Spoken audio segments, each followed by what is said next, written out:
Good afternoon. I'll share with you guys the books that I've read in the earlier half of this year. So here's the list. The first one on our list is 朱永在故宫书写整个世界, writing about the world in the Forbidden Palace by Chinese author Zhu Yong. So this is a book written by a documentary filmmaker. He created various television documentary series for CCTV, I believe, and he's quite a prolific documentarian, but he's also an essayist and he writes a lot. So this is sort of like his essay compilation kind of book. It was very interesting because he talked about what it's like living and working in Forbidden Palace. It's honestly it was something that shook me because when I was studying, I always thought it would be great if I would be able to work for a cultural institution when I enter the working world, because culture is something that you can find meaning in, right? Like the preservation of your own culture. I think that's something that I was really invested in. You know, I thought it would be nice if I could do something like that. But unfortunately, I live in Singapore and there's just not that many opportunities to contribute to the cultural development of the country, because it is a city after all. It's a young nation. It does have some culture, but it's also like a city that people migrate to in order to find better opportunities, which is what my grandfather did, as well as my mom. So overall, I feel like I'm more of a Chinese person.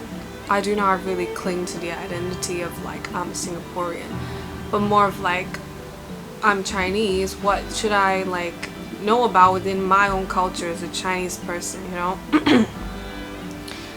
So anyway, this was a really interesting book and I recommend you to read it. It's very easy to read, and Zhu Yong has a very passionate voice about cultural preservation in China.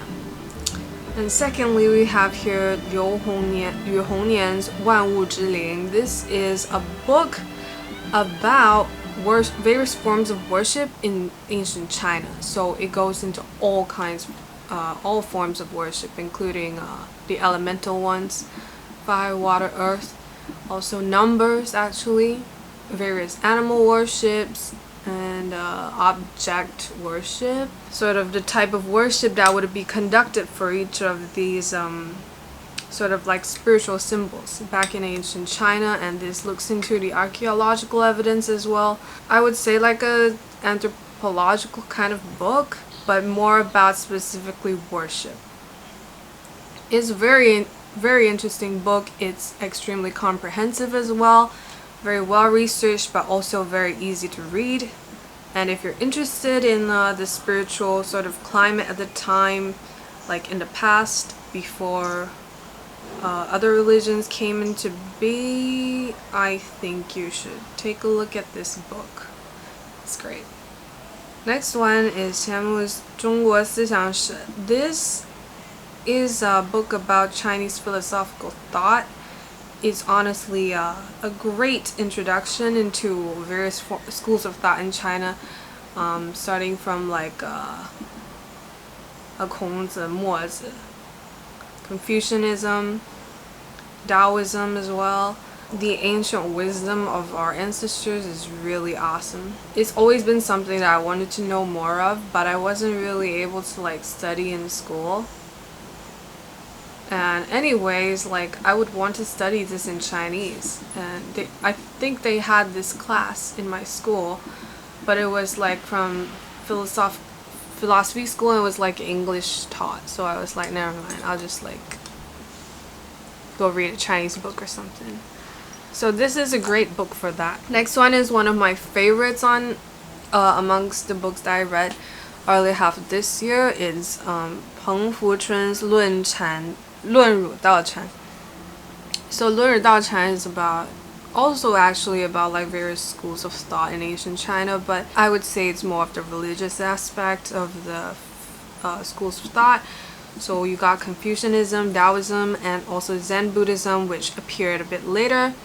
from India is really comprehensive. It really goes into it, and I believe it was written by a philosopher. It's just great. You should read it if you're interested in various religious and philosophical ideas that were prominent in China and are still prominent now. Next one is Osborne, Milton, E's Southeast Asia and Introductory History. I think this is one of the best books if you want to know more about the history of Southeast Asia, which is such a unique location. You know, this region is very culturally diverse and extremely interesting. It also has like quite a big population despite how fractured it is. It goes into sort of like pre-colonial, colonial times, as well as like the current modern times. Yeah, this book really helped me to know more about Southeast Asia as compared to like this other book I read last year called Anthony Reid's A History of Southeast Asia. I think this is a lot better than that one. It's just very well written by an anthropologist, I believe. And next on the list is Michel Damo's A Comprehensive Guide to Daoist Gong. I actually have it with me right now. This is a book specifically about Taoism. It's honestly really interesting because like I didn't really know much about Taoism in the beginning, but this book really sort of like goes into it. So there's lots of diagrams throughout the book, and this is explaining sort of like yin and yang, how the duality form, as well as the four directions. The four directions which also create the 5 elements called Wu Xing, as well as Wu Ji, which exists sort of like outside of the yin yang. Because there's this phrase from Dao De Jing which says 一生二，二生三，三生万物, which means 1 becomes 2, 2 becomes 3, and 3 gives birth to everything. And this is sort of like the philosophical basis of Taoism that are present not just in the human body but in every aspect of the universe. The book also goes into like Qigong, which people in Taoism use to practice like the flow of Qi, which will strengthen and heal the body. 500 plus pages going into all of the... You know, interestingly, this was written by like a foreigner. His name is Michel Damo, right? But I think he did a really good job. If you are interested in Taoism, which is one of the original religions that came out of China, you should totally take a look at this book. It's a very practical book as well because it really teaches you how to do each of like the movements. Okay, next book is Machiavelli Niccolo's The Prince. The Prince was written by Machiavelli, who I believe was like in a pretty rough period in his life. I think he got exiled or something, I can't remember. So he wrote this book in order to advise the king on how to like run a country, right? A lot of people shit on this book because it's so vile. Like the kind of stuff that Machiavelli like talks about as like strategies and methods to like gain the trust of the people while still keeping yourself in an innocent light, I think is really funny. It's like manipulation tactics. Pretty funny. Okay, next book is The Story of Trees by Calvin Hobbs. Calvin Hobbs and David West. The Story of Trees and How They Changed the Way We Live. This is honestly a great book. This is honestly very easy to read. It's very beautiful as well with the illustrations of each of the trees that they talk about. So every page introduces like a different tree, which is honestly amazing. There's so many trees in this world, man. Biodiversity. This book is like 200 pages, so you can like imagine it introduces like 200 over trees. It's great. I love this book. Just look at how beautiful it is. It's very well made and very well written as well. Next is The Bell Jar by Sylvia Plath. Okay, I gotta say, like, Sylvia Plath has a great voice as a writer. I think this is one of the few like fiction books that I picked up that I really enjoyed because Sylvia Plath has such a great prose. She's so good at writing. She's kind of like a quirky, rebellious person, right? But she's also like depressed. So it's like really funny. I mean, depression's not funny, but like the book itself, the things she writes is really funny. And I really like felt them. I could really feel this book. Except maybe like the final part. Like when she really descended into depression, I could not really relate. But it was interesting also to read what it's like to be a mentally ill person. She mentioned like not being able to fall asleep for like a week or like 2 weeks or something. That was fucked. I think Sylvia Plath, although she only wrote like one novel in her whole life, like her very short life, I think she's like the great writers, man. And she has like the exact same anagram type as me, which is 4 wing 5. So I've been trying to read like authors who are 4 wing 5 as well, just to understand myself a bit better. So yes, I recommend The Bell Jar if you want to read something quirky but also quite sad. That's right. Okay, next one is 余华活着. This is the book. 余华 is one of the many celebrated authors in China. He is born in 1960. He's an Aries, same as me. So 活着 was one of his breakthrough novels in the very beginning of his career.